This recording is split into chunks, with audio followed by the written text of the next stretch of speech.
frère, ma chère sœur, vois-tu, le diable est quelqu'un de rusé et quelqu'un de méchant. Aujourd'hui, le diable ne demande plus ton avis, mais ton approbation pour t'emmener en enfer. Le diable a simplement besoin de te séduire avec quelque chose de faible. Le diable peut te tendre une bouteille d'alcool. Tu prends cette bouteille, tu la consommes sans te rendre compte que c'est un pacte que tu es en train de faire.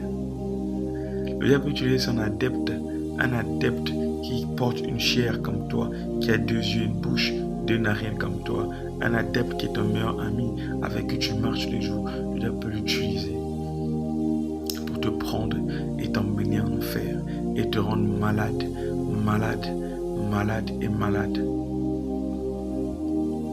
Faites attention. Soyez sur vos gardes. Vous devez être des gens qui craignent Dieu, des gens qui marchent sur la volonté parfaite de Dieu. Vous devez être des gens qui ont besoin de marcher dans la lumière, des gens qui ont fait de la lumière leur joug. Prenez mon joug car il est léger. Le joug de Jésus-Christ est léger. Le joug de Jésus-Christ est léger, il est doux. C'est un fardeau qui est doux à porter et qui est léger. Les gens ne veulent plus prendre le joug de Dieu. Les gens prennent le joug du mal parce que le diable est dupe. Le diable est séduit.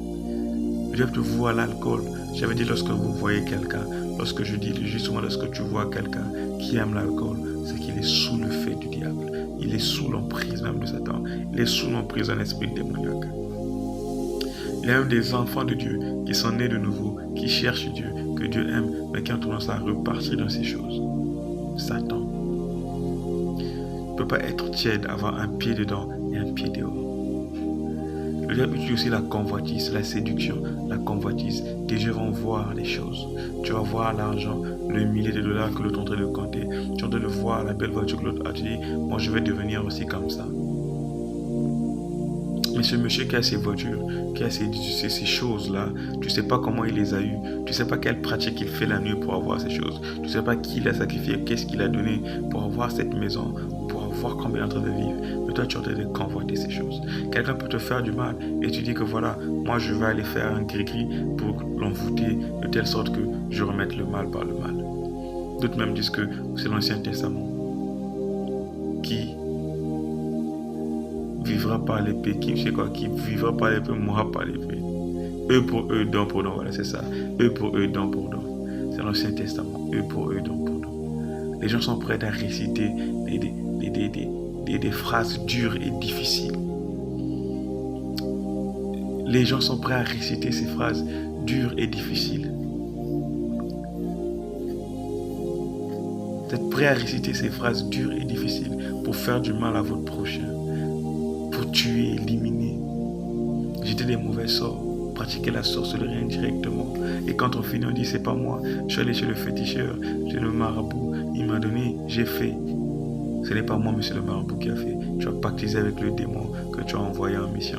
Tu pensais que ce démon, lorsqu'il t'avait vu, tu pensais que lorsque tu es parti devant le féticheur ou devant le marabout, le démon que tu as utilisé pour aller jeter un mauvais sort, ou le démon que tu as utilisé pour nuire à ton prochain, il a fait comme ça sans intérêt. Le démon a vu la chair. Le démon a hâte. Le démon a soif de vivre dans le corps humain. Parce que là où ils sont dans l'abîme, ils sont incapables de vivre bien comme ils vivent en nous. Voilà pourquoi ils se précipitent sur nous. Ils savent qu'avec nous, ils sont parmi nous. Ils peuvent, quand tu t'assieds, ils s'assoient. Quand tu marches, ils marchent. Quand tu manges, lui aussi, il rigole. Et comme le démon, c'est une mauvaise sémence du diable, qu'est-ce qu'il fait? Il va commencer à détruire tout ce qui se passe autour de toi. Il va commencer à détruire. Il va commencer à mettre l'inceste dans le foyer.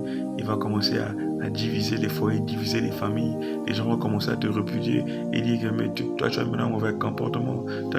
Et tu ne sais pas que depuis que tu es parti voir ce monsieur ou bien cette dame, le comportement a changé. Tu es maintenant orgueilleux, tu es maintenant ceci, tu es maintenant méchant, tu es alcoolique, tu es maintenant ivrogne parce que tu es parti pactiser avec Satan sans te rendre compte. Tu es parti voir un représentant du diable pour te faire du bien, pour assouvir ta soif de vengeance. Satan t'a aidé à assouvir la soif de vengeance. Maintenant, il te réclame toi. Il te réclame toi. Il te réclame toi. Il dit, moi, j'ai fait ma part. Toi, donne-moi ta part. Ta part, c'est quoi? Donne-moi ton esprit. J'aimerais vivre avec ton esprit. Je tiens captif ton âme. Tu deviens mon adepte et je te fais faire ce que tu veux. Et ce que vous voulez que le diable vous utilise. Vous voulez que le diable fasse de vous ce qu'il veut. Vous voulez que le diable, lorsqu'il est là, il dit « Ouais, j'ai des serviteurs sur terre. » Malheur à vous. Je vous parle de la part de l'Éternel. Ce sont les paroles qui viennent de Dieu. Ils sont beaucoup son trône, il me parle. Et je vous dis malheur à vous. Vous tous qui marchez dans l'iniquité, malheur à vous. Car le prince des ténèbres est descendu sur terre avec une grande colère. Malheur à la terre, car le prince des ténèbres est sur terre avec une grande colère. Malheur à vous qui marchez en iniquité, car le jour du jugement est proche. Toi qui marches en iniquité, le jour du jugement est proche. Lorsque tu marches dans le péché, tu marches sous les lois, sous la domination de Satan. Si tu arrivais à mourir à peine, tu iras en enfer. Et c'est l'enfer que tu as mis devant.